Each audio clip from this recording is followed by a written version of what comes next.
First of all, the first premise is that the mastermind principle is the medium through which one may procure the full benefits of the experience, the training, the education, and the specialized knowledge and influence of others as completely as if their minds were in reality one's own. Isn't that a marvelous thing to contemplate?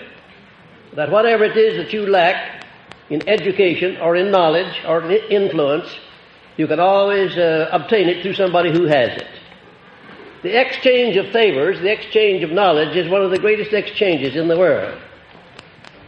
It's a very nice thing to engage in business where the exchange of money makes you a profit, but I would a whole lot rather exchange ideas with somebody, give a man an idea that he didn't have before, and receive in return one that I didn't have, than I would make an exchange of money. You, of course, know that Thomas A. Edison was perhaps the greatest inventor the world has ever known. He was dealing all the time with many of the sciences, and yet he knew nothing at all about any of the sciences. You'd say it would be impossible for a man to succeed in any undertaking unless he were educated in that field. I was astounded when I first talked to Andrew Carnegie to hear him say that he personally didn't know anything about the making or the marketing of steel. And I was so astounded at that statement, I said, well, Mr. Carnegie, just what is your part in this job here? What part do you play?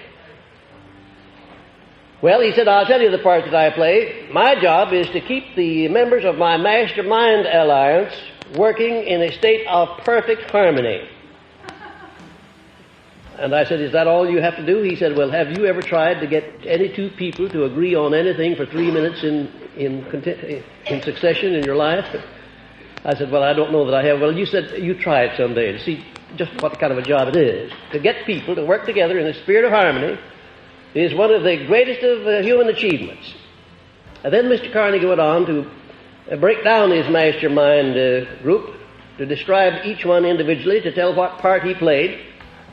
One was his metallurgist, one was his chief chemist, one was his plant works manager, and one was his legal advisor, one was the chief of his financial staff. And so on down the line, there were over 20 of those men working together whose combined education, experience, and knowledge constituted all there was known about the making and the marketing of steel at that time. And Mr. Carnegie said it wasn't necessary for him to know about it. He had men all around him who did understand the making and the marketing of steel. And that was his job, to keep them working in perfect harmony. And the second premise, an active alliance of two or more minds in a spirit of perfect harmony for the attainment of a common objective, stimulates each individual mind to a higher degree of courage than that which is ordinarily experienced, and prepares the way for that state of mind known as faith. You know, in driving an automobile, every so often the battery runs down, and you have to do something about it. You come out some morning, you step on the starter, nothing happens. I know of people who get out of bed in the morning, do the same thing. Nothing happens, except they feel badly. They don't want to put on their shoes. They don't want to get dressed. They don't even eat breakfast. Now, they need what do they need? Need the batteries charged, of course, and they have to have a source for doing it. It's a mighty fine thing if a man gets up in the morning feeling like that, and if he can have a little talk with his wife, for instance, and she's a good coordinator, and she helps to charge his batteries. The chances are when he comes home that night, he will come home with all of the rabbit skins that he went out to get. And the third premise, a mastermind alliance properly conducted stimulates each mind in the alliance to move with enthusiasm, personal initiative, imagination, and courage to a degree far above that which the individual experiences when moving without such an alliance. In my own early beginning, I had a mastermind alliance of 3 people. I had an alliance with Mr. Carnegie and with my stepmother. And we, through 3 people, nursed this philosophy through the stages when everybody else was laughing at me and making fun of me for undertaking to serve the richest man in the world for 20 years without any compensation. And there was a whole lot of logic to what they were saying, because at that time I wasn't getting very much compensation out of it, in the way of money at least. There came a time, however, when the laughing was on the other side of the face. But that took a long time, and there was plenty of blood and tears shed, I'll assure you, before I got to the point at which I could laugh back when the people laughed at me. But the relationship between we three people, my stepmother and Mr. Carnegie and myself, enabled me to offset all of this fun-making that was thrown at me by my relatives and my friends and everybody who knew what I was engaged in. Now, there are times, you know, when if you undertake anything above mediocrity, you're going to meet with opposition, you're going to meet with people who will chide you and poke fun at you, and most of them will be right close to you, some of them perhaps your own relatives. You need some source to which you can turn when you're going to aim above mediocrity to get your batteries charged and to keep them charged so that you won't quit when the going is hard and so you won't pay any attention when somebody criticizes you. You know, criticism falls off my back just like water off a duck's back, or more than that, like a bullet off a rhinoceros' hide. Well, I'm absolutely immune to all forms of criticism. Whether it's friendly or unfriendly, it makes no difference to me whatsoever. I'm just immune to it, that's all. And I became immune because of my relationship with certain people through whom I built up an immunity under my Mastermind Alliance. If it had not been for the relationship with my stepmother and Mr. Carnegie, I wouldn't be standing here talking to you folks tonight. You wouldn't be here as students of this philosophy, and this philosophy would not be spread all over the world helping millions of people. Because I had 1 million opportunities to quit. At least 1 million opportunities. And every one of them looked very alluring.